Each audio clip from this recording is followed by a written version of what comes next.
Ladies and gentlemen, welcome to the episode that Arthur Lawrence, Charles Strouse, and Richard Maltby Jr. sure don't want you to hear. It's Monkeys and Playbills, y'all! Hello, everybody. That's Paul DeGurse. That's Jillian Willems. Also behind the board is producer Daphne Finlayson. Sup? And we're here, back with another episode. New year, new episode. New year, new Strauss. New year, new Strauss. I think it's really exciting that we managed to, over the course of 2 back-to-back episodes, cover Charles Strauss's best show, and now probably his worst. I wonder if we could do a whole season of Strausses. Seasons of Strauss.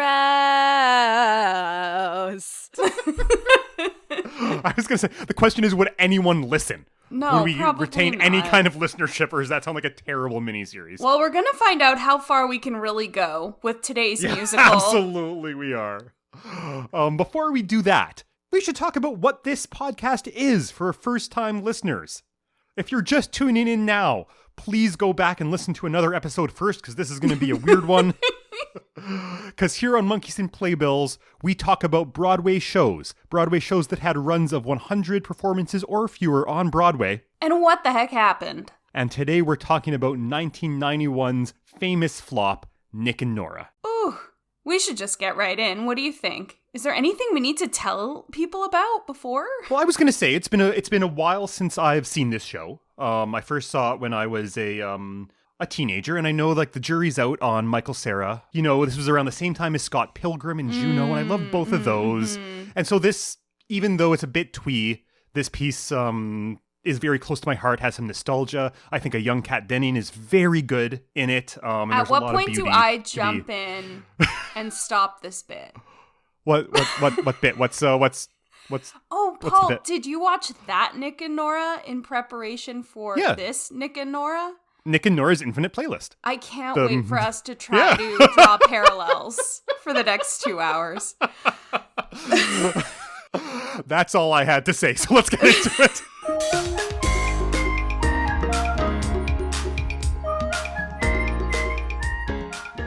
Previews began at the Marquee Theater on October 8th, 1991. It opened on December 8th, 1991. And it closed December 15th, 1991 after 71 previews and 9 performances. So if I'm not mistaken, they held the record for most previews until Spider-Man. That's absolutely correct. And as we talk about the development of this show, we probably will draw some comparisons in that regard, which I'm very excited about. This is probably the most we're going to talk about Spider-Man on an episode so far, which is very exciting. On an episode that is not the Spider-Man episode. Absolutely not. So this musical, Nick and Nora, it's based on a series of books, a series of kind of gentleman detective whodunits. Yeah. About this married couple, it's very Noel Coward-ish, you know what I mean? There's a lot of... Okay, yes, you're so on the money there. They're a married couple who solve mysteries together, but they're always kind of drinking. They're drinking a lot.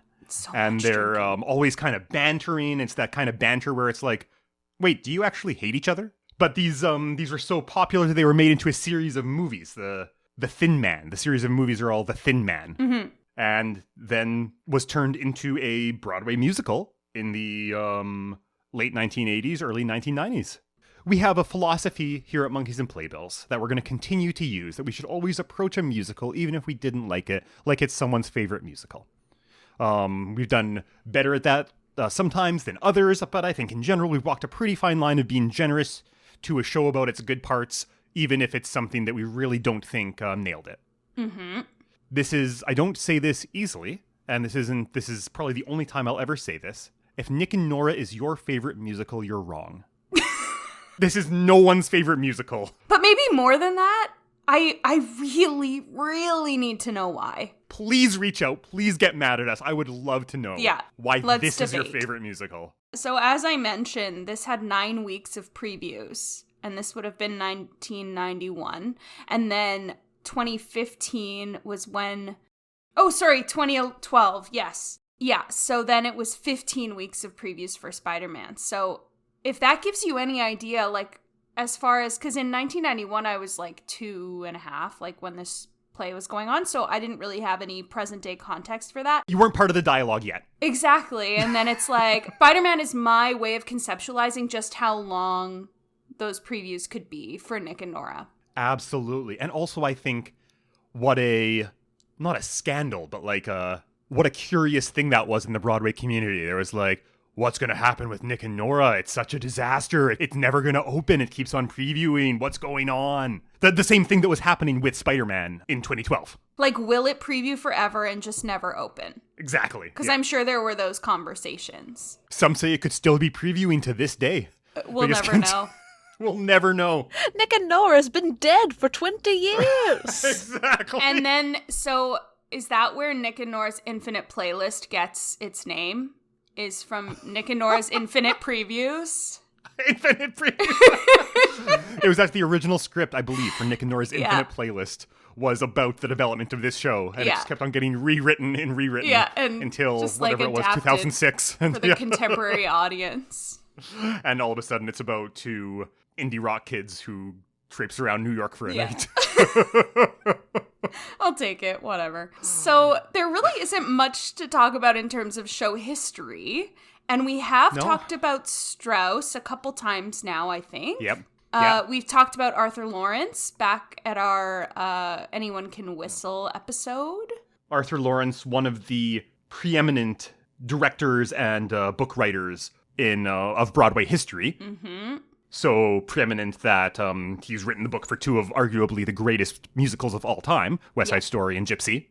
So should we talk about the synopsis a little bit? Should we play that fun game? Absolutely. This is going to be a challenging one. I've already warned Jill in advance, especially for character names. It's really hard to keep track of everyone in this show, but I'm going to do my best. We're going to put 5 minutes on the timer, and Jill is going to help me a lot to get through this. I'll try. So here we go. Ready? Yep. 3, 2, 1, go. Okay, so we start on a blank stage. Very soon, things are wheeled on, and it's kind of, there's like a chaise lounge and cocktail, a little like portable cocktail bar, and like I said before, a very, very Noel Cowardian environment. And we meet Nick and Nora, and they're very much in love. They love to dance. They love to drink quite a bit. It's actually shocking the amount of alcohol they consume over the course of this But it is the musical. 30s. It is the 30s, exactly. And they love to solve mysteries together. And it's a good... right? They Sorry. Kind of, but yes. No, is that not the exact... What do you mean kind of? That's the exact premise of this show. Okay, well, we'll agree to disagree, but we'll talk about this later. All right, sounds good. Already we're off to a great start. So, in walks Tracy Gardner, played by Christine Baranski, and is an old friend of Nora's. Is an old school friend. And she's an actress now. She's a Hollywood actress. And she's like, you've got to help me. Someone involved with the movie I'm filming has been killed, and my producer is now in jail. And so the production on the show has been shut down. So can you come help us solve this mystery? And they say, sure. So then we cut to, I should also mention, big, long scenes in this. Lots of big, long, like this kind of shaped more like an old school play, which is kind of nice, kind of refreshing. Mm-hmm. We find ourselves on the set. Nick and Nora say, yes, absolutely, we'll help you. Christine Baranski sings about nothing really of importance. Virtually none of these songs actually have much effect on the plot. One of many things that I have a problem with in this show. But she sings about how she's doing a musical because everyone wants to do a musical. Possibly the most famous song from this show? Yeah. Maybe the only one I actually knew beforehand. Okay, I knew none, so I'll have to take your word for it. Fair enough. And so from there, really quickly, this show just ends up being a parade of meeting characters, meeting potential suspects. It becomes a whodunit very quickly. Max, the director, is in jail. He's very quickly released from jail, and we start to meet a bunch of different characters. Sketchy friend who's been hanging around the film set named Spider.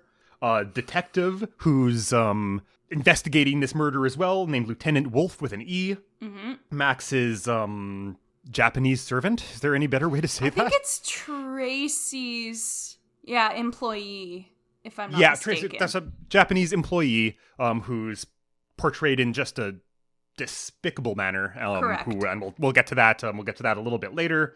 So we meet this cast of characters, and we go about learning about their different motives, their different relationships with the woman who was killed. Oh, and the woman who was killed is Lorraine Bixby, who's played by Faith Prince. Mm-hmm. So we go about learning about their different motives, and each time we do, we kind of do almost like a Rashomon thing where we see the murder replayed the way they're describing it. Yes. So that's why even though Lorraine, played by Faith Prince, is not alive in this show at any point, she still has a fairly prominent role. Yes. About halfway through the show, Nora's taking the lead on this investigation and Nick is like acting as assistant. But about halfway through, Nora's like, this is too hard. And Nick's a real dick to her and is like, oh, I'm going to take over. We'll see who solves this first.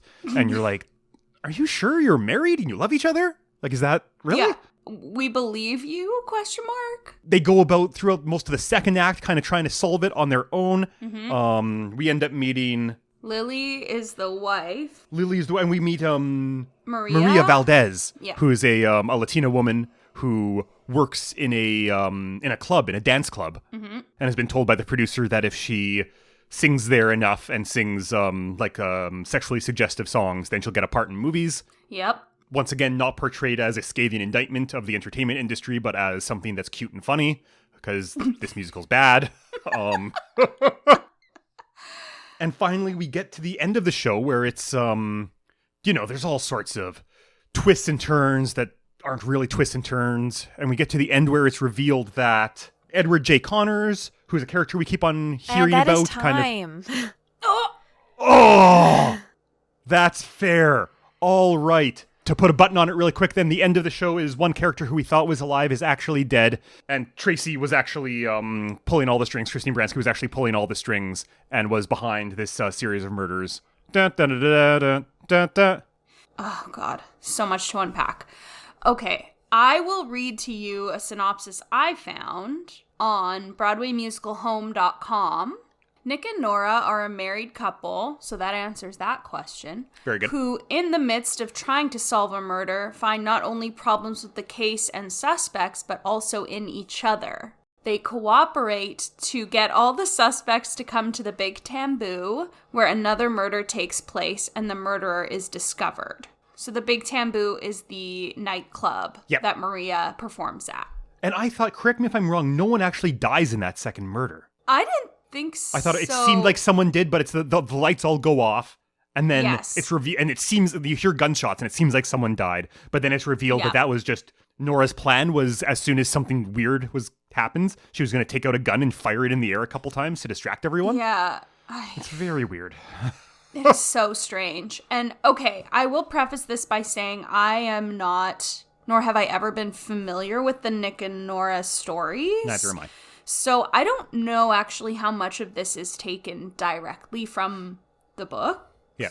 But yeah. I this morning watched some clips from the Thin Man movies on YouTube. Ooh, okay. Tell me. If the Thin Man movies are anything to go by, this musical really captured the vibe, unfortunately. They look fine. They're very much like gentlemen detectives moving around high society, and everyone kind of talks with like a mid-Atlantic affected accent kind of thing. What do you mean? Exactly. Fast and... Oh, you have to go investigate Mr. McGillicuddy because he's the gardener or whatever, right? Exactly. So I'm gonna list off who did what here. Yes, great idea. And then we can talk about the book, the music, and the lyrics. Oh, I would love to. Book by Arthur Lawrence. Music by Charles Strauss. Lyrics by Richard Maltby Jr. Welcome back. Music orchestrated by, I think, first-timer Jonathan Tunick. Oh, yeah. Brilliant, right? Jonathan Tunick. Dance and incidental music by Charles Strauss as well. Dance and incidental music arranged by Gordon Lowry Harrell. Based on characters created by Dashiell Hammett. Based on The Thin Man motion pictures owned by Turner Entertainment Co. All right. Let's talk Arthur Lawrence. Arthur Lawrence, I want to highlight one more time. The argument can be made that he's been involved with a couple of the best Broadway musicals ever, West Side Story and Gypsy, and it's important to state that one more time because he does not come out of this one smelling like roses. I agree. Yeah. Okay. So we have the classic Arthur Lawrence book, which is Everyone's Talking Really Fast. Yep. And it's 150 30 pages long. So long. I feel like any book that the resolve of the story is rooted in racism should not be happening. I agree completely. So let's call a spade there right now and explain what it is. Is the Japanese employee character named Yakido has been throughout the entire play speaking with a really affected Japanese accent. It's written out phonetically in the script. It's awful. It's terrible. Very bad. Don't do it. And then the big twist at the end is Nick or Nora, I can't remember which, catches that his accent slipped a little bit. There was like a mistake in logic. Oh wait, he actually doesn't speak with an accent at all. And this is the reveal that kind of unravels this whole thing, that this was set up by Christine Baranski. Arthur Lawrence, that sucks. Like, come on. It's 1991. This is 1991. This is...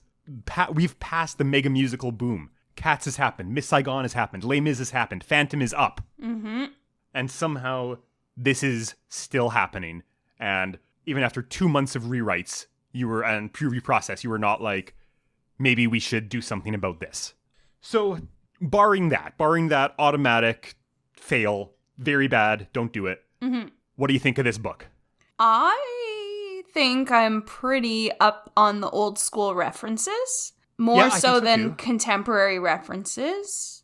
Yeah. Like if someone's doing a TikTok dance, I won't recognize it, but no. I might recognize a reference to, I don't know, Lucille Ball. I don't know. Anyway, I felt like even a person like me who's pretty up on the references to old Hollywood and that time period, I was lost more than I was a part of it.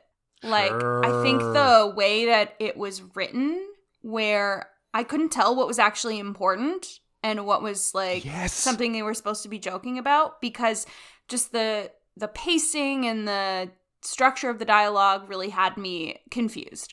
And that meant as well, I agree completely, and that meant as well that a lot of pretty shitty stuff, just shitty both politically and shitty just in my opinion, kind of shitty writing, just slips by because they're talking so fast and nothing ever has any significance. So you'll slip in something that's really misogynistic or either that or something that like really is a weird place in the story to put a plot twist. Yes. You know what I mean? Like this reveal that what's his face might actually be dead.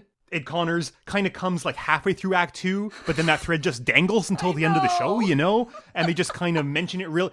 They solve the mystery halfway through Act 2, but don't say that they have. They just kind of spew it out, and you're left the rest of the show being like, okay, but what, that was a big twist. Can we address that? That should change everything. I know. I really struggled with that. I struggle with the misogyny, which we actually saw in Anyone Can Whistle a little bit. Like, it's kind of the underlying thing here for Lawrence. And just in the stuff I'm familiar with, I should say. I can't speak to all of his work because he did also, like, write Mama Rose. But the dynamic between Nick and Nora was quite alarming, which you alluded to a little bit as we were kind of talking through the synopsis. It's like he's really condescending to her. Like, really condescending. Yes, absolutely. And it's a big old problem. Mm-hmm. It's, in my opinion, Nora's the hero of this piece and Nick's the villain. Yeah. He gets more time to be the one that we see his we see his feelings more. Because he gets those, like, emotional songs and stuff. I wonder if there's even something too, because you think of Arthur Lawrence's best work, the West Side Story work and the Gypsy work, and Anyone Can Whistle, which, as we discussed on our episode, has some problems, but is really nice. Mm-hmm. These are all with Sondheim around as well. Yes. You know what I mean? Right. And, you know, I know Sondheim wasn't involved in writing the book itself to either West Side Story or Gypsy, but was involved in the lyrical process, and so we have to assume was working pretty closely with both his with both the composer and with Arthur Lawrence. Yeah. And Sondheim, in general, has always had a very good handle on female protagonists in his show, both female protagonists and antagonists in his shows, and making them really interesting, fully fleshed out characters. Right. So you wonder if he really struggled without Sondheim's guiding light? Yes, I agree. That is a really, really good point. As it stands for this, I think that this book is by far the biggest problem in this show, and this book should be burnt alive and never seen again. Yes. We're going to come back to this a lot because it's such a dense book as well. There's so much talking and so much information. It's going to pervade every other part of this conversation. Yeah. Let's talk about the music and the lyrics. Hey, Paul, what's your favorite song from this musical? My favorite song is Chick Chicka Boom at the end of Act 2, which I think is catchy, and I think it is respectful, and I think it's a cabaret standard that should come back today. Oh, sorry, I thought you asked what I think the worst thing in the world is. And that's the song Chick Chick Boom, Chick Chicka Boom. Not to be confused with Tick Tick Boom. Or the children's literature favorite, Chicka Chicka Boom Boom. Or Chitty Right, Chitty yes. Bang Bang. Also not to be confused with the delicious snack food Boom Chick Pop, which is a brand of popcorn, which I like a lot. How long can we go on before Daphne's like, and we're gonna move on? I'm contributing to the bit. I'm a bad influence right now. Exactly. I like a lot of these songs fine. There's at least a few songs in this show where I'm like fine with them. I'm like, they're... I'm so surprised. I can't help it. There's part of me that always has to find something good in a show. And Charles Strouse is a nice composer. He's not always brilliant like he is in Annie, and he's definitely not brilliant here. But even when he's doing bad work, he's still the songs are functional. You know what I mean? I can't fault someone who clearly has such a grasp over how to write a melody and put together a song. There's definitely nothing that stands out as being good, or like really good rather. But if I'm going to award something on this creative team, Charles Strouse writes a functional song. It sounds dated for this time. Yes, absolutely it does. It sounds way older than Annie. And maybe that was on No, because they're around the same time. Like this, technically speaking, Nick and Nora takes place 5 years after Annie? Another thing I'll mention in that regard that's really important that we're probably going to bring up a lot more as this episode goes on. At the same time as this, playing just down the street was City of Angels. I'm so glad you mentioned that because I actually heard some similarities. Oh yeah, but I would argue City of Angels is one of my favorite shows. It's also a show about a murder mystery. Other than that, very different from this show, and also uses style in its music to tell the story. In that case, kind of goes back to 1930s, 1940s jazz age.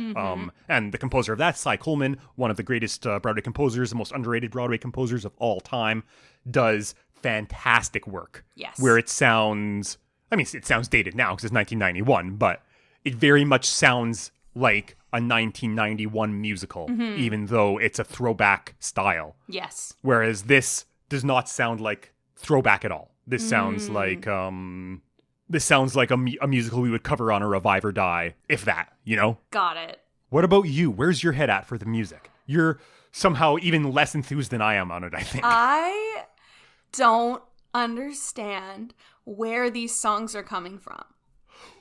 Right?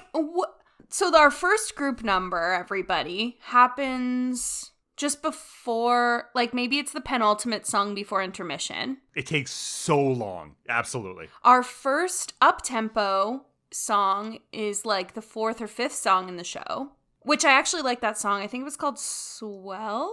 Yeah. I want to go on a wild goose chase musically as well as with the plot, and I just feel like there was such a disconnect. At this point, we've cracked the code of how to move action forward with song as well. And I suppose if I think about it, that's never been Charles Strous's huge strong point. Not that he did the lyrics on this, but it's always kind of a little bit like the song just gets plopped down in there. Yes. But Annie does it a lot better than this. Yeah, and I also wondered too, there was a lot of talking over a vamp. And then having to jump in with one random sung line. And I thought that was really distracting and not useful.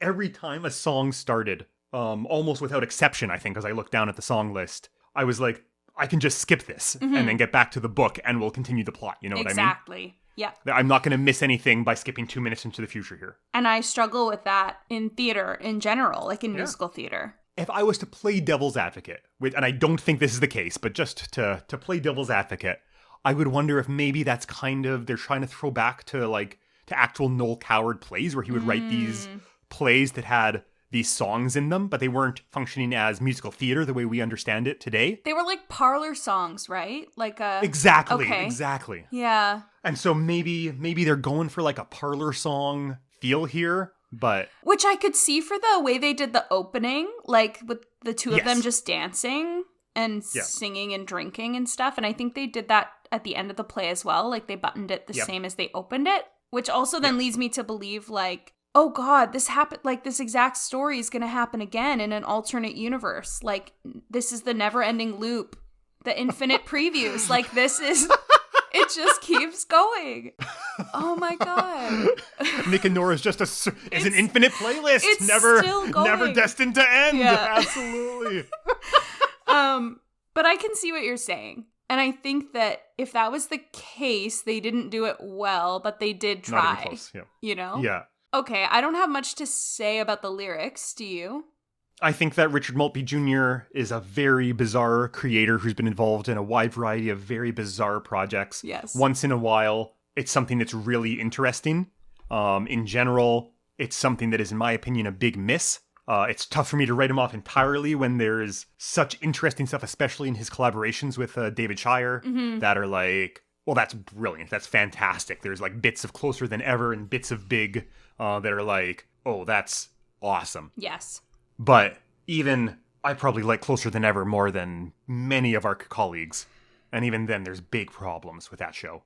There's big problems with Big, which we'll get to, I'm sure at some point. Oh, we will. I think, yeah. Sorry, I do want to say quickly Please. what you were alluding to, which is when you find that person to collaborate with that really, like, sets you on the right path. Like, the way that Maltby and Shire are together, the way that maybe, like, Lawrence and Sondheim were, and Mencken and Ashman, like, those kinds of pairings, you know what I mean? Like, that are really successful, and obviously Strauss and Maltby just maybe aren't it. I'm inclined to think so as well. Richard Maltby was kind of the really coming up at this point, and the really exciting collaborator. Closer Than Ever, if my dates are correct, is like just an enormous off-Broadway success at this point. And it's like think of it as like Jason Robert Brown getting Parade. You know what I mean? Yeah. So that said, I don't know, like 5 monkeys. Okay, no, let's do it for real. Okay, I think we should separate the book from the music and lyrics. I agree completely. Okay, so Paul, out of 10 Playbills, how many monkeys are you giving this book? 0. Absolutely. There's no room in any era for a show that uses racism and misogyny in this kind of problematic way. Yeah. There's no room in any time, especially not in 1991. That's way too late for that. And it doesn't try to tackle it or examine it in any way. Yes. We can't abide that. That's terrible. Right. What about you? I won't judge you if you if there's some merit to giving it a monkey or something. Well, I was going to give it a monkey because there was words on the page and actors got up and said those words, and there was a story that made it onto the stage, which to me is worth a monkey because someone, Arthur Lawrence, got it on paper. Absolutely. He sat down, he wrote something, and the creative process should be celebrated even when it results in something that is despicable. Have you seen the movie Knives Out? Yeah. I absolutely have. It's fantastic. It's incredible. And I thought of Knives Out so much. Yes. As I was researching this show. As a good example of a, like, way to kind of do that style of story. Absolutely. Knives Out dissects this genre and deconstructs this genre in such an interesting way. And also, like, those sort of reminiscent of, like, the Agatha Christie, P.D. James, like, mystery stuff, where it's like, really, you didn't want to look to those for a hint on how to do something right? And so the reason I love Knives Out and why Knives Out works so much is because it takes this trope of the staff who's a person of color, who's maybe treated in a really disrespectful way, and it deconstructs it. It has Marla in Knives Out being the one who's inheriting all the money. Yes. And everyone, the whole piece is a deconstruction of this rich family's relationship with her as a staff member. Absolutely. And really centers her and centers her voice, and it's awesome. It's fantastic. This show just says, well, that's the way it is in these stories, so that's what we're going to do. Right. Okay, good. Yeah. I'm so glad that Great. you had like similar feelings. I feel that exactly did the same. about Knives Absolutely. Out. Yep. Let us also now grade the music and lyrics. Yes. So, out of 10 playbills, how many monkeys are you giving this music and lyrics? 3. Maybe 3.5. Okay. You know, like I expressed before, Charles Strauss just farts functional songs. You know what I mean? He friggin' blinks, and there's a charming chord progression Sure. that's going to serve itself, and that can't be discounted. And so I have a very hard time totally faulting a composer who attaches himself to a lot of bad projects, but is at the end of the day a very good composer. Yeah, he's making stuff. I don't care for Richard Maltby Jr.'s lyrics, so that's why we're below 5. I was gonna say 4. Yeah, I can accept a 4. Yeah, because I think if I listened to the recording, I would feel a little better about it even. Like Yeah, just to really hear the clarity of the music. it is a nice recording, and Jonathan Tunick's orchestration work is nice as well and really elevates the songs. Absolutely. Should we go to the direction and choreo? Absolutely. Directed by Arthur Lawrence. Welcome back from when you just wrote the script. Musical and vocal direction by Jack Lee. Choreographed by Tina Paul. The associate musical director was Patrick Scott Brady, and the assistant choreographer was Luis Perez. God bless them. There you go. Absolutely. Did a lot of work. It was probably can you imagine working for doing a 2-month run where you're going into rehearsals every day and doing rewrites, and you're the assistant choreographer, so you're trying to keep track of this new music and everything. Then finally you're open. Have a champagne, relax, get ready to like collect your royalty on the run every week, and like maybe go in and do maintenance once a week or something. And then it doesn't even last a week, you know? It lasts 1 week. I'm just thinking about how long it would have taken to even stage a first pass of this play. Yeah, right? Like, they are moving so much, and they're touching props, and they're interacting with sets and each other. Like, it's so much stuff. And they were, from what I understand, throughout this process, rewriting and changing things pretty significantly day after day. Like, you don't do a preview process that long for a show that's working. No, God, no. And, you know, you hear about Spider-Man doing this exact same thing, and it being a really tough thing where they would, like, be building a new show during the day in rehearsals 1 week, and then performing the old show in the evening for the audiences. So creative team members and cast members had to be building one show and then performing a similar but different show every night. I can't. That's so unsafe. And it sounds so taxing as Yeah. well. Can you imagine how exhausting that would be? Like, when you're touring a show and you're Yep. making modifications based on, like, the venue that you're in, fine. That's one thing. Absolutely. But making modifications to story and spacing and lyrics and stuff, like, oh my gosh, it's so much. And putting it in front of a paying audience every night. Yes. That amount of pressure is... I've only ever tasted that in my work. And I can only imagine. That's not healthy. That's not good for you. No. There is a massive conflict of interest here, having Arthur Lawrence directing and being the book writer. Because when you are the one who is directing it and you're hearing what people are laughing at and what people are getting every night, and then you go and you have the power to then revise that book and make those changes, like, who is Arthur Lawrence answering to? Like, there's no one to maybe rein him in and be like, hey, everything's fine. Or even not everything. Everything's not fine, but for the sake of this show, you need to just let it sit and let it open. Yes. I could not agree more, and I think that's an astute observation. Based on the reading I've done, it seems like Arthur Lawrence was kind of poison on this production for that exact reason. There's this article inside the troubled preview process of Nick and Nora. It's like written during the preview process to explore this phenomenon. And they talked with Barry Bostwick a lot. Barry Bostwick, who plays Nick, very famous actor who we're going to talk a lot about in a moment. And he talks about how stressful it is and how Arthur Lawrence, one of the tactics he was using is he would go into rehearsal every day as a director. This is the rehearsal and the preview process after they've done a show the night before, and be like, this isn't working. This show is terrible, and it's your fault, Barry Bostwick. Like, what are you doing? It's your fault. And Barry had to sit him down and be like, and he talks about this kind of in I just had to sit him down and be like, look, listen, Artie, that's not what works for me. You can't say that to me. And but you hear this, and in this day and age, at least, it's like, that's horrendous. That's a horrendous thing to say to someone. That's not the way you do this. So I think that you're right on the money, is the point of all of this. Is Arthur Lawrence was very close to this, and I think had a passion about it for some reason. Maybe he had a lot of money in it. I don't know. Maybe he was perhaps. But man, he really seems like he was a terror throughout this process. I can definitely see that happening. What do you think of his direction?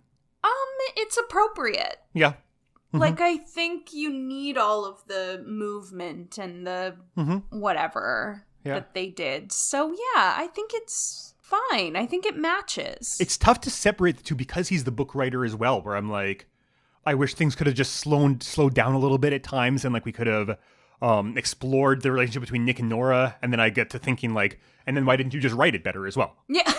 You know what I mean? Totally. Yeah, I agree. I don't think the direction is abominable by any means, but I think it's medium at best and certainly nothing to write home about. You know which scene I really liked, though, for both the direction and the choreo was, and I don't want to forget the name of the song. Oh, it's called A Busy Night at Lorraine's, and it's where they're trying to work out how, because all of these suspects visit Lorraine at some point on the evening that she's murdered. And so they're reenacting the different scenarios. Yeah. And Lorraine is really involved. And so they're like, get down. No, stand up. Get down. Stand up. And she's up and down and up and down. I really liked that scene. I agree completely. That's really good. That was when it was really working for me. Absolutely. It's like a farce, right? It's like a door. Yes. There's elements that touch on kind of door slamming farce. And when it's doing that well, which isn't often, but in scenes like that, I think it's very charming. I think it's great. I agree completely. Mm-hmm. And in the overcoat part, because that's a really long song with a few different sort of musical motifs, but the overcoat section of that where they start to unravel the thread of that person could have just taken Ed's trench coat and hat and worn it in the house, and then they all come on stage wearing these trench coats and hats and are doing this really cute choreo. I was like, ooh, this I like. I'm in it. Remnants there of a really charming show that somehow just doesn't actually come through. Yeah. So you started talking about the choreo a little bit as well. It's kind of nice. Yeah, I think there was either too much for the way this play was written or not enough to make me like it. Yeah, that's a good call. When it was really working, in the Overcoat song, or even some of those tango moments where they were doing the tango and having the dialogue stuff. I always loved that. Yep. But that was kind of it for staging. There was maybe that one other number, but the big ensemble number in Act 1, where I was like, oh, yeah, this is okay. Yeah, I don't know. Yeah. It was either really good or really not good. I compare it to, for some reason, I find myself coming back to, or thinking of Guys and Dolls, and comparing it to Guys and Dolls a little bit. I think maybe because Guys and Dolls is another kind of fast-talking crime story. Yeah. And is also doesn't start with a big old ensemble number. And we don't even really get a big old ensemble thing till we get to whatever the club's called with Adelaide. The cat. No, that's Cabaret. No, not Cat. That's what I thought as well too. That's where I was first. Oh my god, that's so bad. The Hot Box? Hot Box, you're so right. The Hot Box, yeah, totally, yeah. But they use a lot of strategies to get around that and keep us invested right off the top. First of all, with the fugue is a really iconic, musically interesting. Yes. And very very fun. And then you get all the gangsters in there, and even though Oldest Established is not a super important song to what the show is, it sets the scene and gives us this whole big group of guys singing and dancing.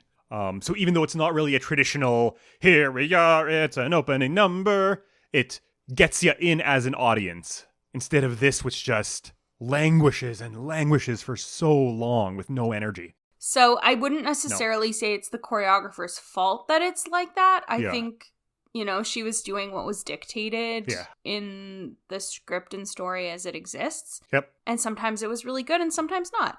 I feel the same way about Boom Chick Boom at the end. Mm-hmm. Like, I think that song is terrible. It's all about how this young woman is being sexually coerced for career advancement. Yes. But I mean, I don't know. The choreographer did it. Absolutely. You know what I mean? There was no way around it. So the only way out is through. Yeah, absolutely. You've got to assume at some point, like, we've got the choreography team and the music team or something having drinks after previews one night and being like, are we going in tomorrow? Can we do this? I guess we gotta, right? The only way out is through. Yeah, that's all I need to say about the direction and choreo. Do you have anything to add? The only thing I'll add is one specific point I remember from this article where Barry Bostwick is talking about, they're halfway through this extended preview process. And he's like, I think the show's getting better. Not as many people are leaving at intermission now.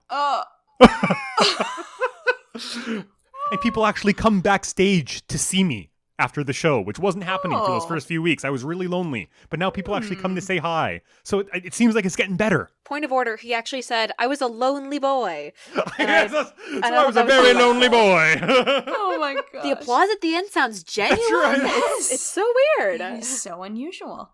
Okay, let's do some ratings. Okay. So, Paul, for the direction and choreo together. Yep.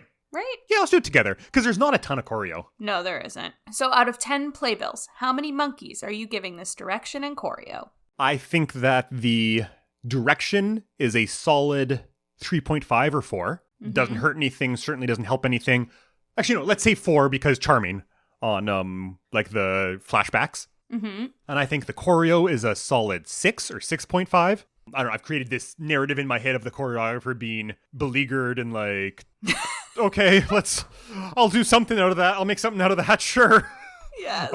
And so I feel a lot of sympathy for this character I've created in my head. Oh, yes. So let's call it a 5. I agree. I think it's a 5. Okay. Yeah, good. Look, I don't know, I imagine you and I working with this faceless nightmare creative team and just being like, okay, let's do something. Like, that's something, right? Like, looking at each other in the rehearsal hall. All right, here we go. What's the choreo for the hat number today? Speaking of hats, let's talk about the design. Yeah. Okay, who designed this show? How is that segue? Okay.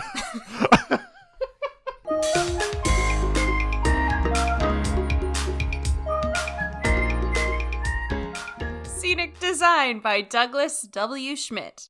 Costume design by Teoni V. Aldridge. Welcome back. Lighting design by Jules Fisher. Sound design by Peter Fitzgerald. And hair and makeup design by Robert De Niro. Not that De Niro. Are you kidding me? Yeah, Robert De Niro. D-I-N-I-R-O. Oh, very good. Okay, and I think we've talked about this Robert De Niro before. Oh, I'm sure we have. Yeah. Chess, I think? Yep, that would make sense. Oh, yeah, that sounds familiar. Yeah. All right, let's talk about the design. Do it, Paul. You go. Lots of chaise lounges. So many. Lots of, like, garden terraces. Like... bar carts. I think I don't mind the set design, all told. It's, once again, old boots, so it's kind of hard to see exactly what's going on, but... I don't know, lots of, like, medium-sized moving pieces that moved on and off, which is kind of to be expected for a musical of this size and budget level at this time. Yes. Like, this is just at the start of the mega musical, a giant tire flying in the sky. So that's not like that's not an expectation to be met yet, you know what I mean? Yes. And likewise, the costumes are good period costumes for that period. Yeah. The lighting design was pretty nice, I think, from what I saw. They had a revolve. Did they? Yeah, at the big tambour, the stage turned. Yeah. And you could see through, which I love. I love that idea. Oh, I was so checked out by that point. I was so upset with this show. They had that cute fire hydrant gag where the fire hydrant, they were like walking the dog and then... That's a great joke. That's such a good joke. So good. It was so funny. The joke is there's a couple of characters, and I've been saving this, but we've got a dog in this show. The dog's a very good boy. He's the best performer by far. Best dog.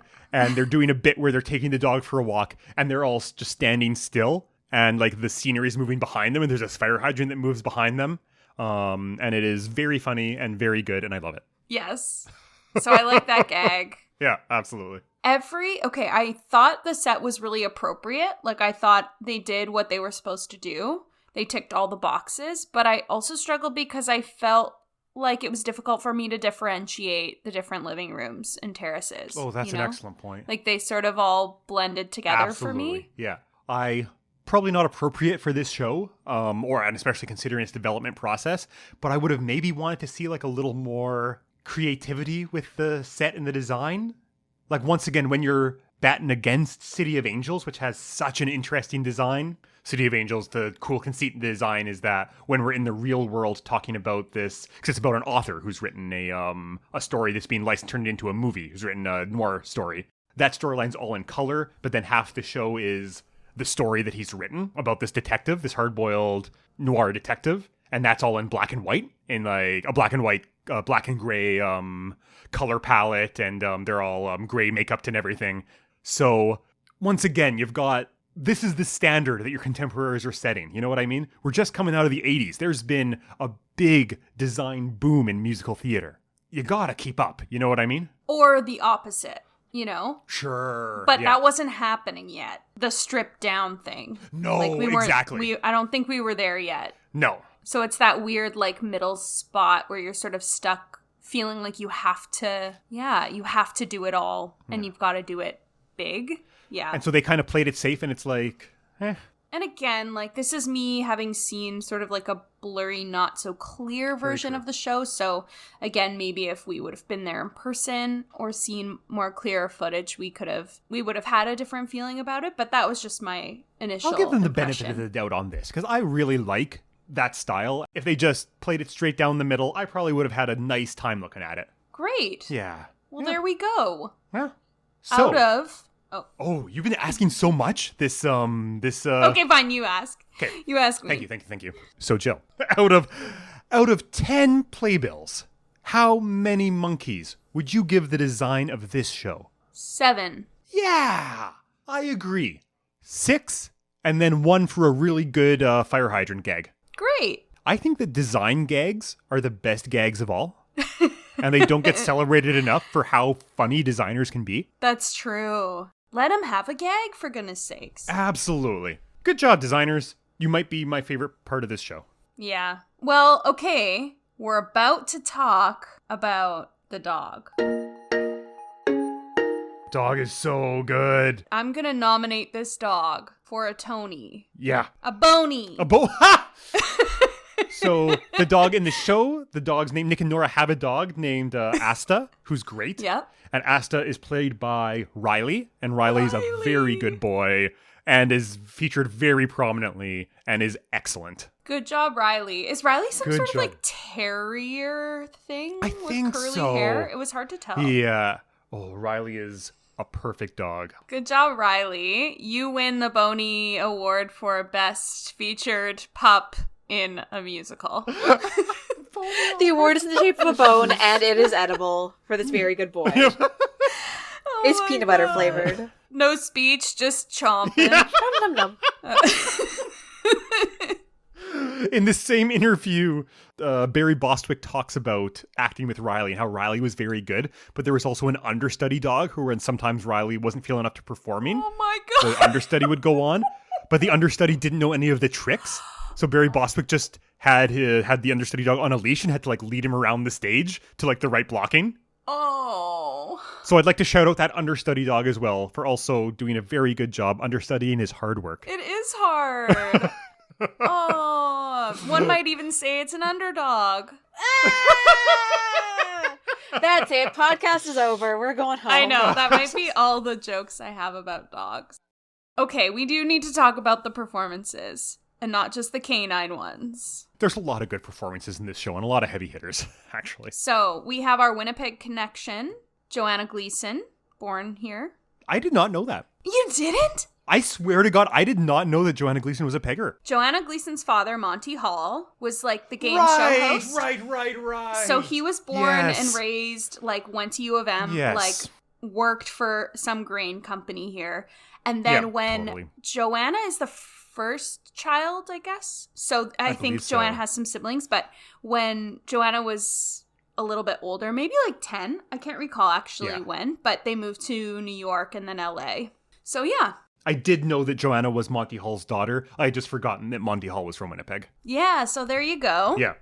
Hilarious. And it's kind of wonderful, too, to be like, to look at how many Winnipeggers have done, well, not only Broadway and currently on Broadway even, hi, Andrea, but like how many Winnipeggers were involved in Sondheim's career. It like helps me feel even just more connected. Absolutely. Len Cariou and Joanna Gleason. Yeah. It's pretty cool. If I can wax poetic for a second about this city and this province, which I love deeply with all my heart. Anyone who knows me knows I love Winnipeg so much. And it's a big part of it. I think we create really interesting, unique artists. And my pet theory is that because this is such a weird place to live, throughout the year you get such extreme weather and you're just forced into conditions that you wouldn't necessarily choose just by virtue of living here. I think it's what makes some people leave, and rightfully so. It's definitely not for everyone. But I think when you've got a week like we've had this past week of minus 50 all week, it's just, there's no reason to go outside. It's terrible. Mm-hmm. What else are you going to do except practice your instrument or read or just go a little bit weird in the head and get a different take on arts than anyone else in the country has? You know what I mean? So true. I don't think it's a coincidence at all. I think that the Winnipeg artist is a unique thing. Even after you leave Winnipeg, you still have that unique arts voice that I think I love. And that's the reason why I'll probably never leave this city. Yeah, it's really cool. Yeah, absolutely. It's special. So yeah, Joanna Gleason plays Nora pretty well. Yeah, Joanna Gleason's fantastic. Is a fantastic performer in general, hey? Very charismatic. I like her delivery and connection to text. I think it's really great. Yeah. Well done, Joanna Gleason. And her husband, Chris Sarandon. They met on this show, I believe. Yes, they did. Showmance. Jack Skellington. So he's the speaking voice of Jack Skellington, Daphne? Yes. And also Prince Humperdinck. Yep. Yeah. And very the big bad in the original Fright Night. Love. And the list goes on. He is a wonderful character actor. And a great singer, which I wasn't expecting. That's exactly what I was just going to say. Because right? of Nightmare Before Christmas. Danny Elfman does the singing voice for Jack. Yeah. And so it's very weird to be like, oh, Chris Sarandon also would have done a great job. But that's really weird that they just didn't have him do it. I know. Yeah, a very, very good performance by Chris Sarandon. Christine Baranski, as usual. Yeah. Martha May Huvier in the house. Amazing. Barry Bostwick is an interesting person. Has had an interesting career, hey? I agree. So he was Brad in Rocky Horror, the movie. In Rocky Horror Picture Show, yep. Yeah. He was the original Danny Zuko in the Broadway Grease. Oh, you're kidding me. Okay. Yeah, okay. Right? Wow. Like, those are his big things, right? Like, that's what he's really known for. I think really so. didn't do much on Broadway after Grease. I believe this was his only return to Broadway after Grease. Oh. Well, that's kind of sad. I like his singing voice a lot. I do too. And honestly, I think, like we've expressed, the character of Nick in this show is just a shithead. Is just the worst. Oh, yeah. But I don't fault Barry Bostwick that, honestly. Oh, God, no. No. So, maybe I spoke too soon about the designers being the hottest category here, because I think there's a lot to love in... Oh, we haven't even talked about Faith Prince. Dear friend of the podcast. I am obsessed. Dear friend, returning. Two-Timers Club. What was she in that we talked about last? She was in Disaster. Oh my God, that's right. Yeah. Faith Prince is goals. I want to be Faith Prince when I grow up. From what the sense I've gotten was even in the most negative reviews, people were like, but Faith Prince is great. Oh, I'm obsessed with her. Absolutely. Really. She has such a stellar singing voice, too. And it's, by all accounts, her performance in this is what got her the attention to go in as Adelaide in that Guys and Dolls revival a few years later. Oh. That revitalized both the musical Guys and Dolls and, rocketed her. She's just incredible in it. That is amazing. Yeah, these actors are just remarkable. Deborah Monk, hi, welcome. Yep, absolutely. I can't. This cast is wonderful. All of them. Maybe it's because they weren't as big of deals at the time, but these are some pretty, like, by Broadway standards, some heavy hitters. You know what I mean? Like, Mm-hmm. can you imagine every day going in for 3 months for this 2 months for this preview development process? They don't have to do that. They can go make a movie or something. You know what I mean? Exactly.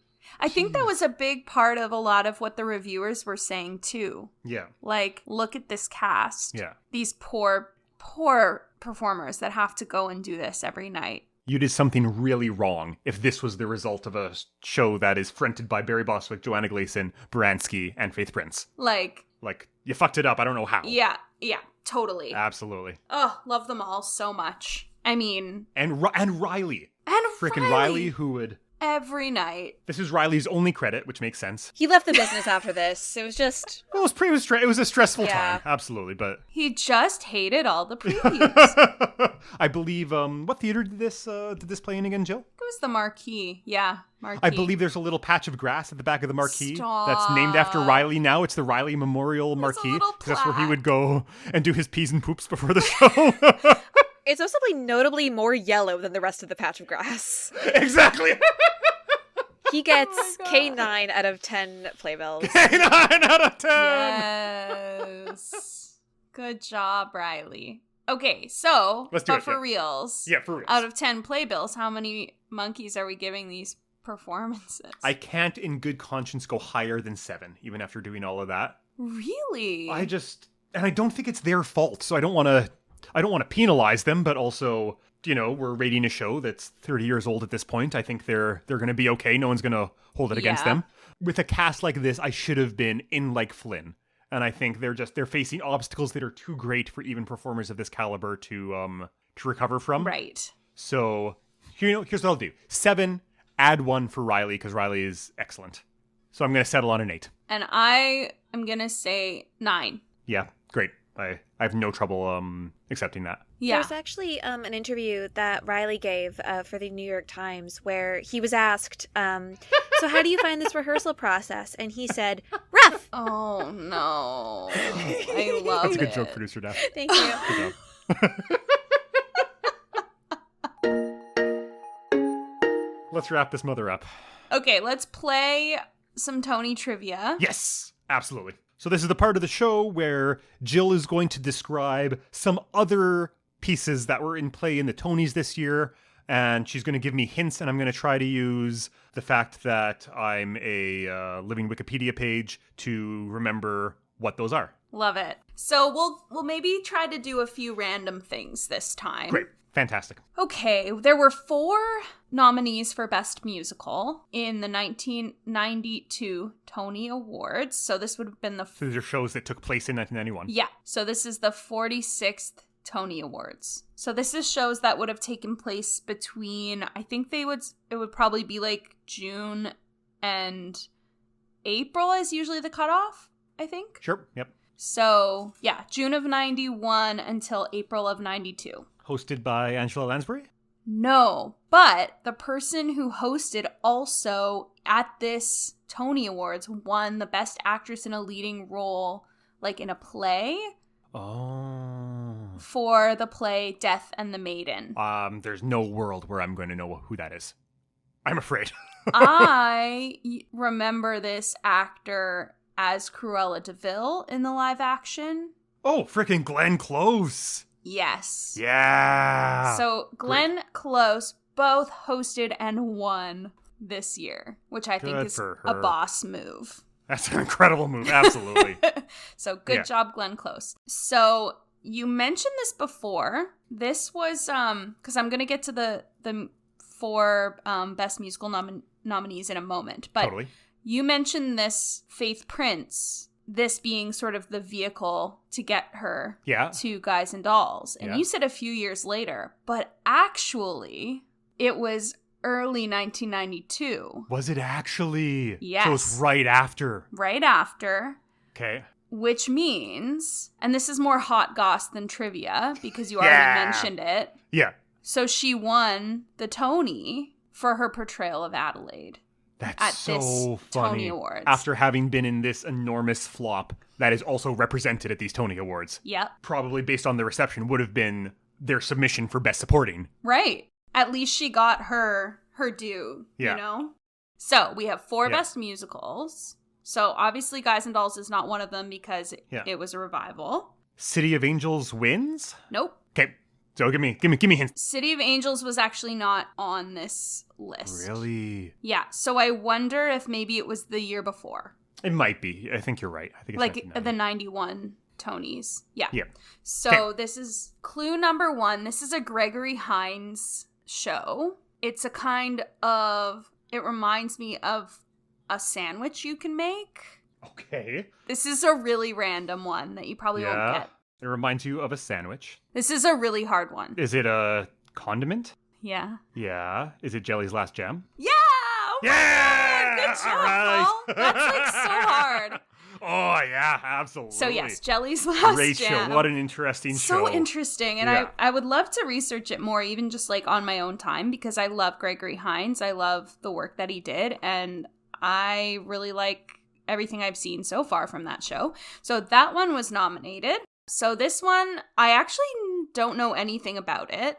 It's like, I don't even know if I could make a game of this. You know the guy who owns the bar in The Simpsons? Mo. There's many of them in the name of this musical.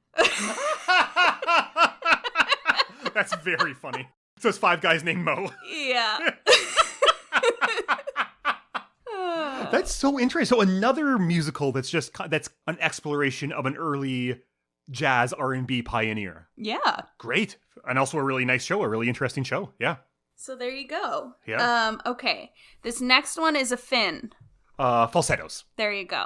Bingo. Yeah, absolutely. One of my favorite shows. It's great. Yeah. And then the final one, best musical, Trunk Show. I was going to guess Will Rogers Follies. 42nd 42nd Street? No. The other one.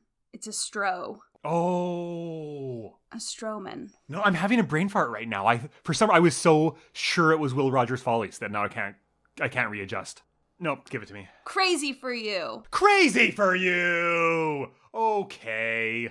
So this is the year Crazy for You took it over Jelly's Last Jam. Yes. Wow, that's wild. I know. What a bonkers time. Right? So you said they were nominated for something. I thought they were nominated for Best Score. And Falsettos took it, and Falsettos is fantastic. And It really is. The opposite of this show in every way, where it's all score, and every single sentence advances the plot. And it's so Yes. good.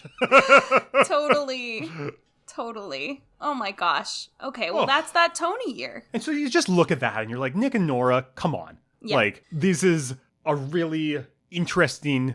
People are doing such cool things. And like an emergence of black art, of art that's celebrating black artists with Jelly's Last Jam and five guys named Mo. And you're like, really? At the same time, you're going to put this bullshit down.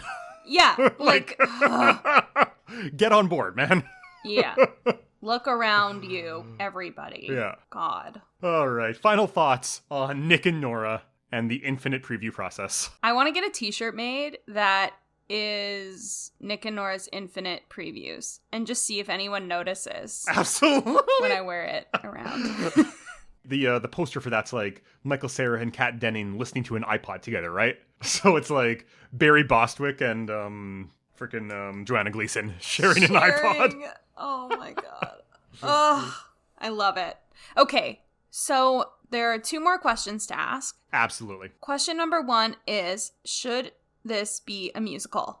Yes, I think that this genre and this type of story, and potentially even the Thin Man stories, could be an effective musical. We see glimmers of fun here, and glimmers of something very charming. What do you think? No. I think no. Okay. I think it should Very be good. a play. Yeah. I would like to see it as a play because this book actually sings on its own. Yeah. To me, it doesn't actually need the music to flesh it out more.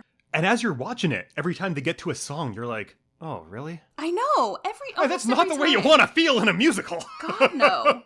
So that's my feeling about it. Yeah. Of course, it would take some major revisions in terms of the structure of it. But yeah, I do like the idea of it as a play. Well, we have one. We've got all the evidence. We've looked at the receipts. We've talked it over. We've made our cases. Jill, is this a total flop? Is this a secret bop? Or is this so bad we need to make it stop? I just think it needs to stop. at this It point. needs to stop. Get it out of here. Yeah, get out of here. Let this be the last time anyone ever friggin' talks about Nick and Nora, unless you're talking about the Infinite Playlist, which is kind of a charming little early 2000s movie. If I'm not mistaken, there was like an attempt at like a professional production in like San Francisco. There absolutely was. Yeah. And I don't think anyone talked about it much in any meaningful way. So there we go. I wonder if it's been rewritten. Dear God, I hope it's been rewritten. Right? I think I saw something of like, they were doing, just a few years ago, doing like a radio play version of it at 54 Below or something. Oh. That's kind of a nice format, once again with major rewrites, but that's kind of maybe a format where this would work a little bit better. I think so. Again, I'd be open to it, like, without the racism. Yeah. And the racist content. And the misogyny as well. Oh, God. Let's figure out a way where, like, I love the idea of a husband and wife detective solving team. Yes. And, like, maybe there's, like, little squabbles of, like, oh, their domestic issues fall through into their work. Yeah, sure. But nothing like whatever is going on here with Nick gaslighting and actively trying to beat down Nora. God. It's just a disaster. It really is. So, with those things removed, this really has a shot. So what we're just saying is we like the idea, we like mysteries as a genre, is basically what we're saying. And the dog, and about 5 minutes of the actual show. Exactly. Yeah. Yeah. We like the dog. We like... That's it. That's the end. That's it. That's Nick and Nora. Wow. Be sure to tune in a couple weeks, y'all. We've got a really cool episode coming. We're going to talk about Diana. We're going to celebrate the recently closed Diana, celebrate all the artists who are doing incredible work, who are making art in a very scary pandemic time, and use the tiny platform we have here to celebrate their art, even though it closed too soon. And we're going to do that with the help of a dear special guest, Raffi Rosenberg, who lives in New York and had a chance to sit down in the theater and see it twice. Oh, what an invaluable guest. Absolutely. To hear from Raffi about her experience seeing it twice, the differences maybe between the version we got to see and the version that she got to see, which is really exciting. Absolutely. And I'm really looking forward to chatting with her about this. This is, I think, the first show we've done where there is a pro-shot version available on Netflix. Yes. So that's the version that Jill and I are going to be referencing. If you want to get on board, give it a watch before you listen to the episode and you'll know what we know. Ugh, how fun was this? This was great. Thank you for listening, everyone. Please stay safe. Connect if it's something that's healthy for you. Have a laugh. Be kind to yourselves. See you next time.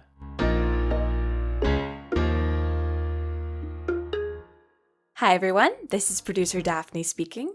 Thank you all so much for listening to Monkeys and Playbills, the show where we take a look at Broadway musicals that had 100 performances or fewer before closing. To learn more about the show, you can follow us on Instagram at Monkeys and Playbills Pod, on Twitter at Monkey Playbills, or email us at monkeysandplaybillspod@gmail.com.